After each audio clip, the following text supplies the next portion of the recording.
आकाशवाणी नागपूर. मेधा नांदेडकर आपल्याला प्रादेशिक बातम्या देत आहे. ठळक बातम्या. उपराष्ट्रपती जगदीप धनखड यांच्या हस्ते आज आपलं संविधान आपला सन्मान या उपक्रमाचा प्रारंभ. बिहारचे माजी मुख्यमंत्री जननायक कर्पूरी ठाकूर यांना मरणोपरांत भारतरत्न प्रदान करण्याचा निर्णय. विशेष संक्षिप्त पुनरीक्षण कार्यक्रमानुसार राज्यात मतदार यादीतील स्त्री पुरुष गुणोत्तर 917 वरून 922 वर. प्राचार्य डॉक्टर मिलिंद बाराहते यांची संत गाडगेबाबा अमरावती विद्यापीठाच्या कुलगुरूपदी नियुक्ती. आणि विदर्भातील सर्व शहरात मराठा समाज आणि खुल्या प्रवर्गातील नागरिकांचं सर्वेक्षण सुरू. नागरिकांनी सहकार्य करण्याचं आवाहन. भारतीय प्रजासत्ताकाच्या अमृत महोत्सवी वर्षानिमित्त उपराष्ट्रपती जगदीप धनखड यांच्या हस्ते आज आपलं संविधान आपला सन्मान या उपक्रमाचा प्रारंभ झाला. भारतीय राज्यघटनेत अंतर्भूत असलेल्या तत्वांप्रती सामूहिक बांधिलकीचे पुष्टीकरण आणि राष्ट्राला बांधून ठेवणारी समान मूल्यांची जपणूक करणं हा या अभियानाचा उद्देश असल्याचं केंद्रीय कायदा आणि न्याय मंत्रालयानं म्हटलं आहे. सामाजिक न्यायाचे प्रणेते महान देशसेवक कर्पूरी ठाकूर यांना भारत सरकारनं मरणोत्तर भारतरत्न पुरस्कार दिल्याबद्दल आनंद झाला असल्याची प्रतिक्रिया पंतप्रधान नरेंद्र मोदी यांनी समाज माध्यमांवर व्यक्त केली आहे. ठाकूर यांच्या जन्मशताब्दी वर्षात हा पुरस्कार जाहीर झाल्यामुळे सगळ्या देशवासियांनाही आनंद झाल्याचं मोदी यांनी म्हटलं आहे. पीडित आणि दलितांच्या उद्धारासाठी त्यांनी केलेल्या कार्यामुळे भारताच्या सामाजिक आणि राजकीय क्षेत्रात त्यांची वेगळी छाप उमटली आहे, असं मोदी म्हणाले. ठाकूर यांची आज 100वी जयंती आहे. त्यानिमित्त पंतप्रधान मोदी यांनी ठाकूर यांना आदरांजली वाहिली आहे. निवडणूक आयोगाद्वारे विशेष संक्षिप्त पुनरीक्षण कार्यक्रम 27 ऑक्टोबर 2023 ते 23 जानेवारी 2024 या कालावधीत राबवण्यात आला होता. त्यानुसार मतदार यादी काल प्रसिद्ध करण्यात आली. ही यादी सर्व जिल्हाधिकारी कार्यालयात तसंच मतदार नोंदणी अधिकारी, मतदान केंद्रावर तसंच निवडणूक आयोगाच्या संकेतस्थळावर उपलब्ध आहे. या विशेष संक्षिप्त पुनरीक्षण कार्यक्रमाअंतर्गत ऑक्टोबर 2023 प्रारूप मतदार यादीत 24,33,766 मतदारांची नावं नोंदणी झाली. तसंच 20,21,350 मतदारांची नावं वगळण्यात आली.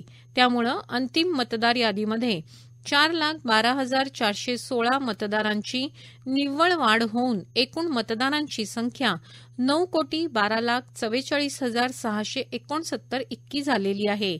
त्यानुसार 1,01,869 पुरुष मतदार तर 3,08,306 स्त्री मतदारांची आणि 572 तृतीयपंथी मतदारांची वाढ झाली आहे. महिला बचत गट, अंगणवाडी सेविका, गृहनिर्माण सोसायट्या यांच्या सहकार्यामुळे यंदा महिलांच्या मतदार नोंदणीत लक्षणीय वाढ झालेली दिसून येते. त्यामुळे मतदार यादीतील स्त्री पुरुष गुणोत्तर 917 वरून 922 इतकं झालं आहे. वस्त्रोद्योग विभागानं एकात्मिक आणि शाश्वत वस्त्रोद्योग धोरण जाहीर केलं आहे. या धोरणानुसार राज्यातील अंत्योदय शिधापत्रिकाधारक कुटुंबाला दरवर्षी एक साडी मोफत देण्यासाठी कॅप्टिव्ह मार्केट योजना राबवण्यात येत आहे. या योजनेला अधिक गती देऊन तातडीनं साडी वाटप होईल, यासाठी जिल्हानिहाय कालबद्ध नियोजन करावं, अशा सूचना वस्त्रोद्योग मंत्री चंद्रकांत पाटील यांनी दिल्या. मंत्रालयात आज वस्त्रोद्योग विभाग आणि अन्न नागरी पुरवठा विभागाची एकत्रित कॅप्टिव्ह मार्केट योजनेअंतर्गत साडी वाटप नियोजनाबाबत आढावा बैठक पाटील यांच्या अध्यक्षतेखाली पार पडली, तेव्हा ते बोलत होते. ही योजना 2023 ते 2028 या 5 वर्षांसाठी निश्चित करण्यात आली आहे. शिवछत्रपती राज्य क्रीडा पुरस्काराकरता पात्र क्रीडा प्रकारांच्या यादीतून वगळण्यात आलेल्या golf, power lifting, body building, carrom, billiards and snooker, yachting या 7 क्रीडा प्रकारांना पुन्हा शिवछत्रपती पुरस्कारासाठी पात्र ठरवण्यात आलं आहे. तसंच जिम्नॅस्टिकमधील उपप्रकार असलेल्या एरोबिक्स आणि अॅक्रोबॅटिक्स या क्रीडा प्रकारांचा देखील शिवछत्रपती राज्य क्रीडा पुरस्कारांच्या यादीत नव्यानं समावेश करण्याचे निर्देश उपमुख्यमंत्री तथा महाराष्ट्र ऑलिम्पिक असोसिएशनचे अध्यक्ष अजित पवार यांनी काल मंत्रालयात आयोजित बैठकीत दिले. या प्रादेशिक बातम्या आपण आकाशवाणीच्या नागपूर केंद्रावरून ऐकत आहात. राज्यपाल तथा कुलपती रमेश बैस यांनी काल नागपूर येथील सीपी अँड बेरार महाविद्यालयाचे प्राचार्य डॉक्टर मिलिंद बाराहाते यांची संत गाडगेबाबा अमरावती विद्यापीठाच्या कुलगुरूपदी नियुक्ती केली. उद्या गुरुवार दिनांक 25 जानेवारी रोजी दुपारी 12 वाजता विद्यापीठातील डॉ. के.जी. देशमुख सभागृहात ते कुलगुरू पदाचा कार्यभार स्वीकारतील. डॉ. बाबासाहेब आंबेडकर मराठवाडा विद्यापीठाच्या कुलगुरूपदी डॉ. विजय फुलारी तर वीरमाता जिजाबाई तंत्रज्ञान संस्थेत संगणक अभियांत्रिकी आणि माहिती तंत्रज्ञान विभागात प्राध्यापक असलेल्या डॉ. सुनील भिरूड यांची शासकीय अभियांत्रिकी महाविद्यालय पुणे तंत्रज्ञान विद्यापीठाच्या कुलगुरू पदावर नियुक्ती केली गेली आहे. महाराष्ट्र शासनाच्या आदेशानुसार विदर्भातील सर्व शहरात मराठा समाज आणि खुल्या प्रवर्गातील नागरिकांचं सर्वेक्षण करण्याचं कार्य सुरू झालं असून सर्वेक्षण युद्धपातळीवर करण्यासाठी सर्व महानगरपालिकांतर्फे प्रगणकांची नियुक्ती करण्यात आली आहे. सर्वेक्षण 31 जानेवारीपर्यंत पूर्ण करणे बंधनकारक असल्यानं वेळेचा अभाव लक्षात घेता सर्व्हे करणाऱ्या प्रगणकांनी विचारलेल्या प्रश्नांची उत्तरं देऊन नागरिकांनी सहकार्य करण्याचं आवाहन करण्यात येत आहे. महाराष्ट्र राज्य मागासवर्ग आयोगामार्फत मराठा समाजाचे सामाजिक, शैक्षणिक, आर्थिक मागासलेपण तपासण्यासाठी सर्वेक्षण करण्यात येत असून या सर्वेक्षणात 154 प्रश्न विचारले जातील. सर्व्हेतील माहितीची ऑनलाईन नोंद केली जाणार आहे. सर्वेक्षणादरम्यान केवळ मराठा आणि खुल्या प्रवर्गातील कुटुंबांची माहिती प्रश्नावलीद्वारे भरून घेतली जाईल. सर्व प्रगणकांकडे महाराष्ट्र राज्य मागासवर्ग आयोगानं दिलेलं ओळखपत्र असेल. दरम्यान नागपूर शहरामध्ये महाराष्ट्र शासनाच्या निर्देशानुसार मराठा समाजाच्या आणि खुल्या प्रवर्गातील नागरिकांच्या सर्वेक्षणाच्या कार्याला सुरुवात होत असून नागरिकांनी या सर्वेक्षणात नियुक्त कर्मचाऱ्यांच्या चमूला सहकार्य करावं असं आवाहन मनपा प्रशासक डॉ.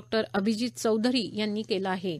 भारताच्या 75व्या प्रजासत्ताक दिनानिमित्त शुक्रवार 26 जानेवारी रोजी सकाळी 9:15 वाजता ध्वजारोहणाचा मुख्य शासकीय समारंभ राज्यात एकाच वेळी म्हणजे सकाळी 9:15 वाजता होणार आहे. याबाबतचं परिपत्रक राज्य शासनाच्या सामान्य प्रशासन विभागानं निर्गमित केलं आहे. त्यानुसार या मुख्य शासकीय समारंभात निमंत्रितांना सहभागी होता यावं यासाठी 26 जानेवारीला सकाळी 8:30 ते 10 वाजेच्या दरम्यान ध्वजारोहणाचा किंवा इतर कोणताही शासकीय अर्धशासकीय समारंभ आयोजित करू नये. एखाद्या कार्यालयास अथवा संस्थेला स्वतःचा ध्वजारोहण समारंभ करावयाचा असल्यास त्यांनी तो समारंभ सकाळी 8:30 पूर्वी किंवा सकाळी 10 नंतर करावा असे निर्देश देण्यात आले आहेत.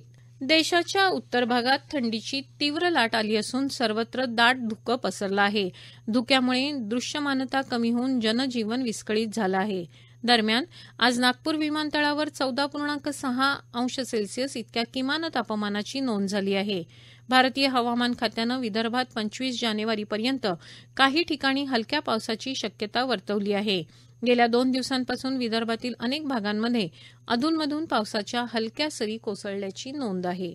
गोंदिया जिल्ह्याचं वनवैभव समजल्या जाणाऱ्या सारस पक्षाचं संवर्धन करणारे सारस मित्र, वन विभागाचे बीट गार्ड आणि सारस पक्षी संवर्धन करणाऱ्या ग्रामपंचायती यांचा सारस संवर्धन करणाऱ्या सेवा संस्थेच्या वतीनं आज गोंदियाच्या जिल्हाधिकारी तसंच पक्षी मित्रांच्या हस्ते सत्कार करण्यात आला.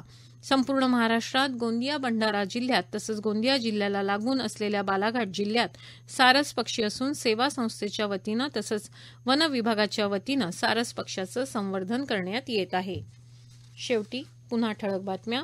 उपराष्ट्रपती जगदीप धनखड यांच्या हस्ते आज आपलं संविधान आपला सन्मान या उपक्रमाचा प्रारंभ. बिहारचे माजी मुख्यमंत्री जननायक कर्पूरी ठाकूर यांना मरणोपरांत भारतरत्न प्रदान करण्याचा निर्णय. विशेष संक्षिप्त पुनरीक्षण कार्यक्रमानुसार राज्यात मतदार यादीतील स्त्री पुरुष गुणोत्तर 917 वरून 922 वर. प्राचार्य डॉक्टर मिलिंद बाराहाते यांची संत गाडगेबाबा अमरावती विद्यापीठाच्या कुलगुरूपदी नियुक्ती. आणि विदर्भातील सर्व शहरात मराठा समाज आणि खुल्या प्रवर्गातील नागरिकांचं सर्वेक्षण सुरू. नागरिकांनी सहकार्य करण्याचं आवाहन. याबरोबरच हे प्रादेशिक बातमीपत्र संपलं. नमस्कार.